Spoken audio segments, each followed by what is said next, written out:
For sure. We got to talk about the Vikings, guys. I mean, it's not just that how bad things were, but it's that the quarterback is now sinking almost everything else. I mean, look, in fairness to Carson Wentz, listen, he stole a lot of money from my Commanders, so I'm not. I mean, he should have given it back based on what he did there, right? Wow. But in fairness, Strong he was. You giving yours back for yesterday's performance? Yes, I would whatever. Someone get me Ron Rivera. I want to fire him again. For the love of God. This is Ron Rivera special. But you know what? Say what you want about Ron Rivera. He got us Jaden Daniels. He was so That's right. in the fourth year.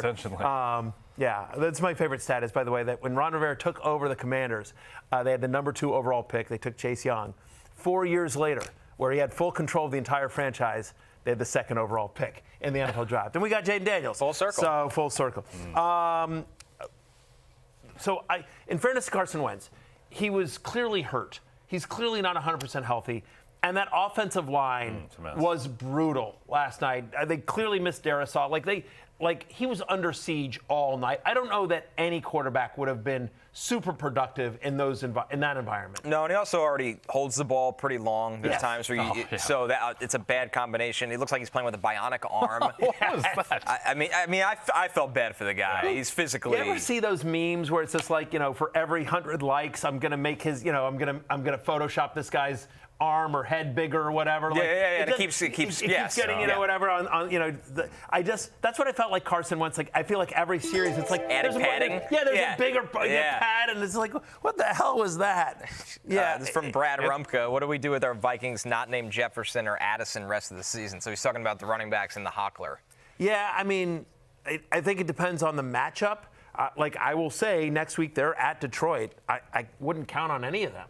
Again, I felt like with the running backs guys that it was sort of hot, it was a hot hand approach. Neither of them got hot. So that was one of the issues. It's a less lukewarm hand approach. Exactly. But it felt like they were trying. Aaron Jones gets the first carry, but they sort of mixed and matched those guys. Jones is obviously the pass catching back, but they did throw occasionally to Jordan Mason. They're just trying to get something. He got the one reception. Aaron Jones got 2. Xavier Scott even played 13% of the snaps. And I felt like they were just trying to get a spark from anyone, and those guys are both flex plays. And sort of, kind of touchdown-dependent flex plays. Aaron Jones might have a little more value in PPR leagues in terms of because he's more part of the passing game.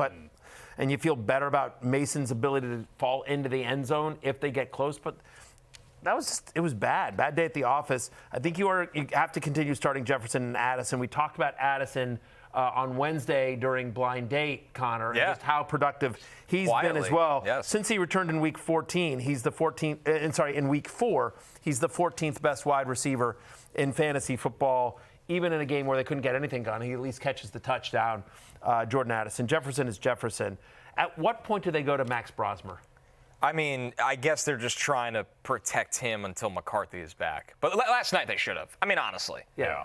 They should have at least given him a look last night because the game was so out of hand that it didn't matter anymore. Surely it's JJ next week. Surely the ankle just has to magically get better now. We keep saying that. Yeah. But yes, I agree with you. It's hard to trot this version of Wentz out. I don't think he can play next week in this state.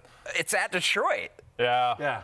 Detroit's secondary, which has been a lot of backups, figured it out last week. So it's not some easy walk matchup. They're brutal. It's terrible. Healthier as well. Brian Branch will come back. Right. Joseph will probably play that one. Yeah. The issue is you mentioned that Carson Wentz was under siege.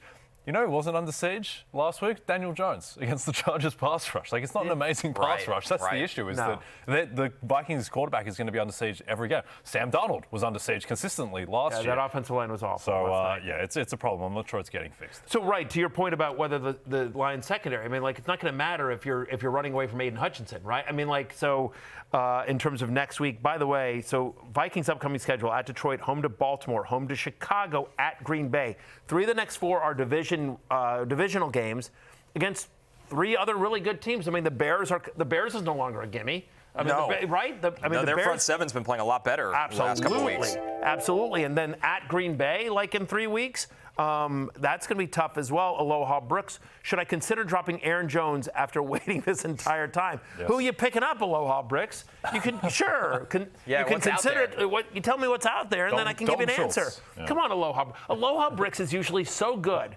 That's a bad one. Aloha Brooks. Yeah, unless his league is very, nice waiver wire, a rich waiver wire. Ours is not. No. When I think of waivers at this stage, I'm looking at some very not fun options. I had to pick up Marvin Mims. Because you probably had to pay for him, right? Yeah, my team's an absolute juggernaut, as we know. Yes. But the reason why it's a juggernaut is I have JSN and Amon-Ra St. Brown, and they're both on bye this week. And so the juggernaut can only go so deep, Matthew. I don't have Jamar Chase sitting on the bench. I had to pick someone up, and unfortunately, it's the Mimler. Nice humble brag there. Nice subtle flex there. I just don't have these superstars this week because the Excuseler part too. It's the bye weeks, not Brock me. Bowers as well. I don't get him Interesting. this week. It's rubbing off on him.